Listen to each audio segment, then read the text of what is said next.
And did you understand it? Yes, ma'am. Did you review the true bill of indictment with your attorney? Yes, ma'am. Did you understand it? Yes, ma'am. Counsel, do you waive the reading of the indictment? I do, Your Honor. State, are you proceeding on the indictment as presented? Yes.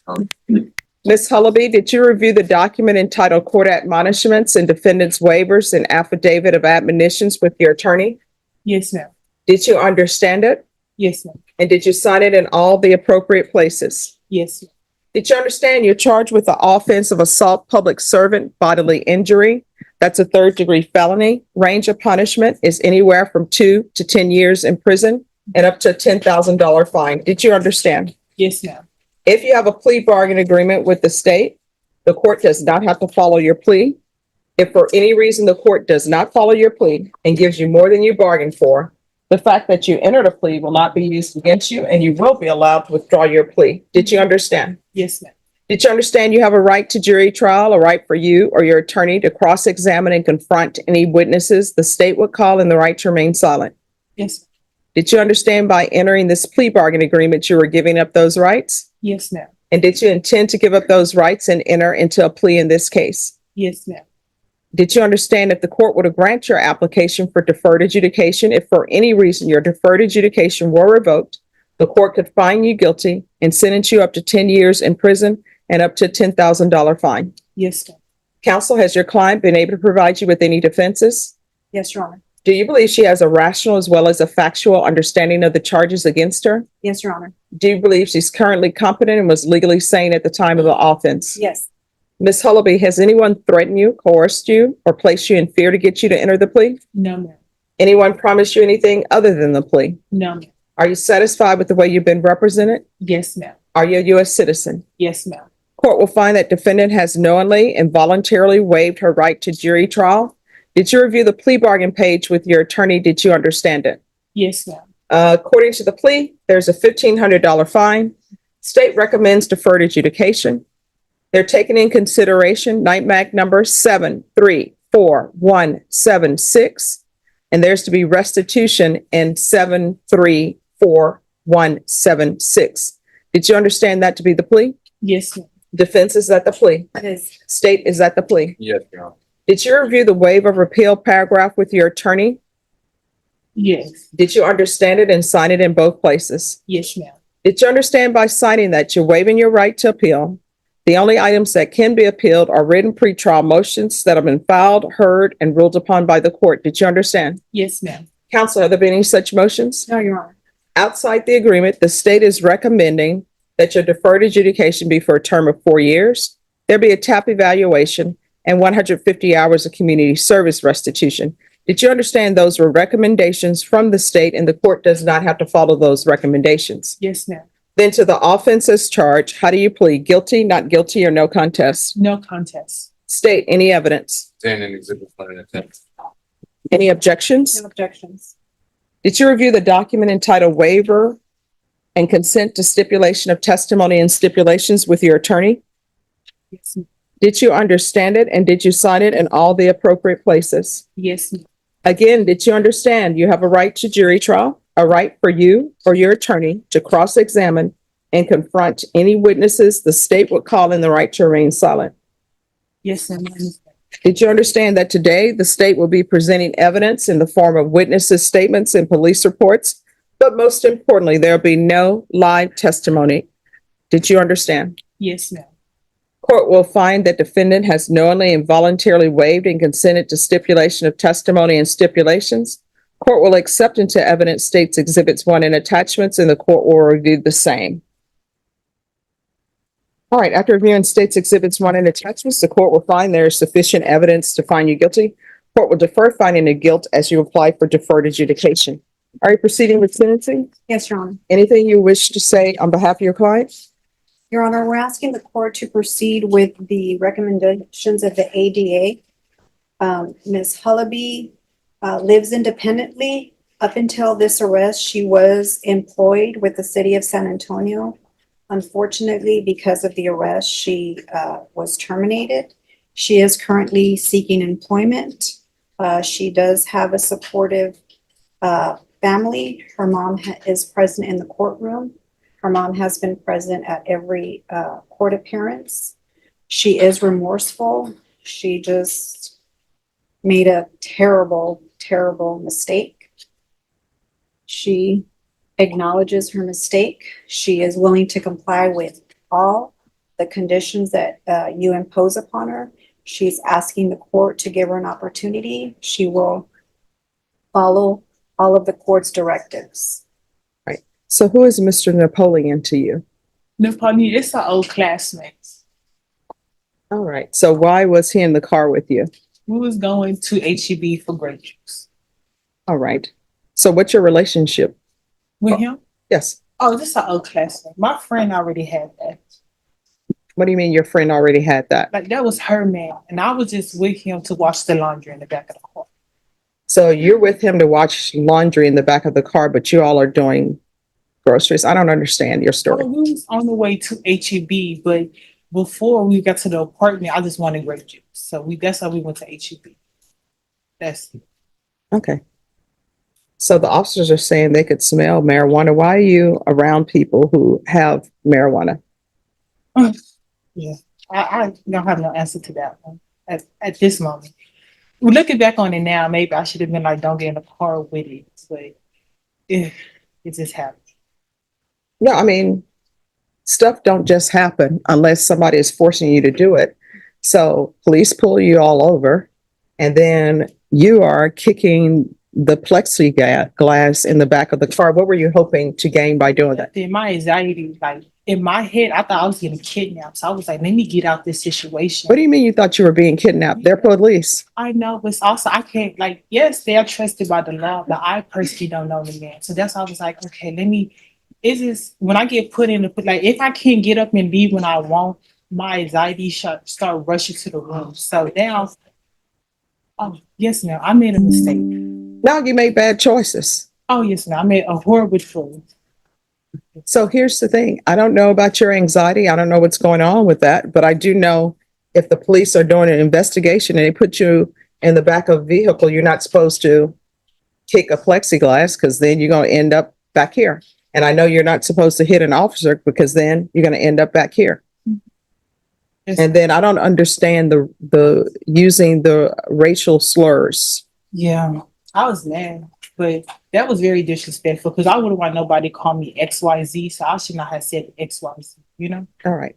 So you say you have bad anxiety or high anxiety. So are you receiving treatment for that? No, I have no insurance with the city. I would love to get treated to see, because I feel it now, like my legs get weak. It's like, it's not a bad anxiety. I see real anxiety attacks. I don't think I get anxiety attack. I think it's something else because my heart be coming out my chest. Okay. All right. If I could speak to her mother for a moment, because I'm trying to figure out what's going here, what would be the best conditions of probation for her. So if you'll step to the side a little bit.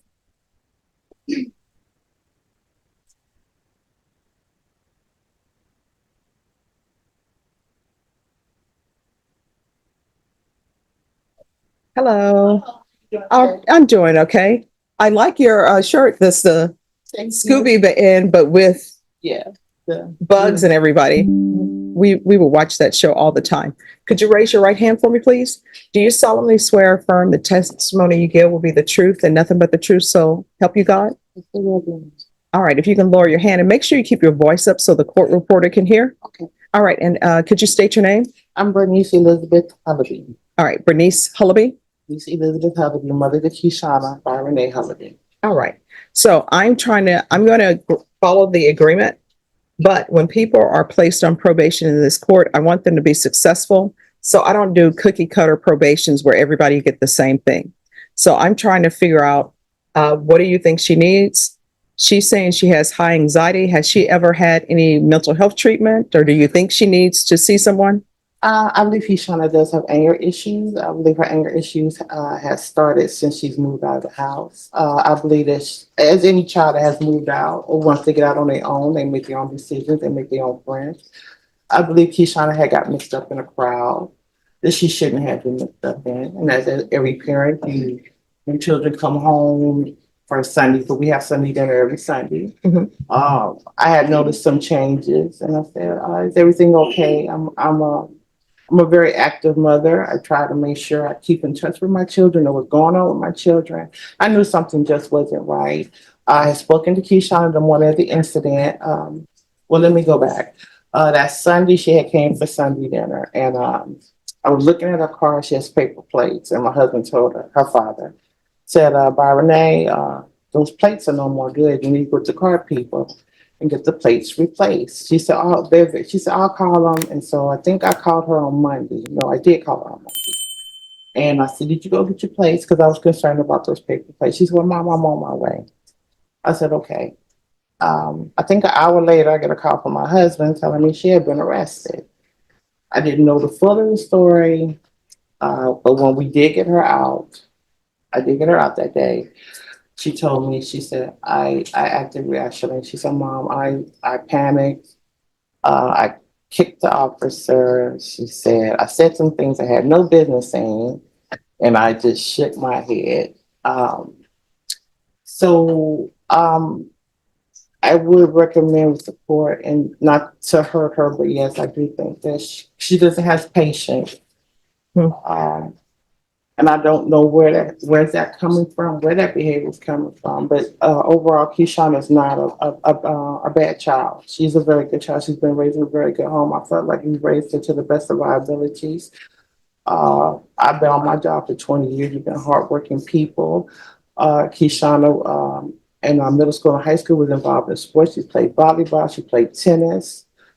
She's very successful at whatever she does when she puts her mind into it. I think she just got into the world, and the world just influenced her to do bad things. All If right. I'm saying that correctly. All right. So does she live with you, or she lives by herself? Keyshawn does live independently. Keyshawn did have to move back home, and at this time, I think what really set it off, Keyshawn was living in an apartment. She got evicted because So is she back at home with you? no, right now she's on her own. But Okay. during the time of this incident, she was going to get evicted. She couldn't pay her bills, so she did have to move home. I believe that kind of set off her little anger issue because she was upset at that because she had to come home. And I did explain to her. So it happens to every child. I said, so you shouldn't be upset that you have to come home. But sometimes you just have to come home, get yourself together, and get back up on your feet. She was able to come home and live for up to December. January, yeah. Yeah. January. Okay. She came back and she was pretty much okay. And she's in an apartment now. She's doing well. I was sad that, about she lost her job with the city because they did the background check. Okay. And, Right. All but right. otherwise, now she's not racist. I didn't raise her to be racist. Okay. I don't know where that slur came from, and we did have a talk about that. All right. Thank you so much. Thank you for letting me know and giving me some insight. I appreciate it. You're welcome. Thank you. All right. You can come back. And I want to let you know your mother's testimony did not hurt you whatsoever. What she's told me is exactly what is in the police report. All right. Is there anything else before the court makes its ruling? No, Your Honor. All right. This is what the court is going to do. The court is going to sentence you to a $1,500 fine. That will be probated. Court will sentence you to 3 years deferred adjudication. Taking consideration NITMAG number 734716. There's to be restitution and NITMAG number 734176. There's to be no contact with DeAntray Napoleon. That's DIEANTRAY.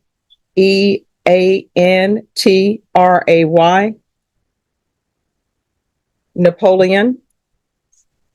There's to be 150 hours of community service restitution. What are you planning to do with the rest of your life? I wanted to go to the medical field. I don't know. All right, there's to be 150 hours community service restitution. That will be waived upon completion of some type of trade school or higher level of education.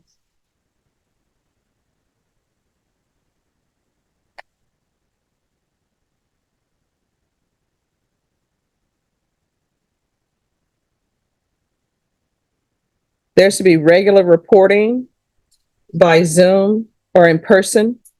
There should be regular random UAs.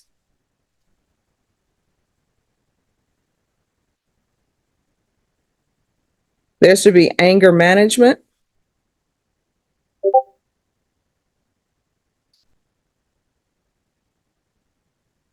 And do a referral maybe to Center for Healthcare Services or see if the MIC caseload is appropriate for her. If it's not, then it's not. So referral to Center for Healthcare Services and MIC evaluation, and that will be out of custody. And field visits 1 time per month for 3 months. And then at probation's discretion. Probation, is there anything else she needs? I'm sorry? Thank you. Proof of employment within 30 days. There should be no employment as a home health care provider or with minors. Anything else, probation? Is there anything else you need from the court in order to be successful? No, ma'am. All right. Did you review the document entitled Trial Court Certification of Defendant's Rights to Appeal with your attorney? Did you understand it and did you sign it? Yes. All right, because this is a plea bargain agreement, because I followed your plea bargain agreement, and because you waived your right to appeal, you do not have the court's permission to appeal. We can go off the record. In this court, to be successful on probation, communication is key.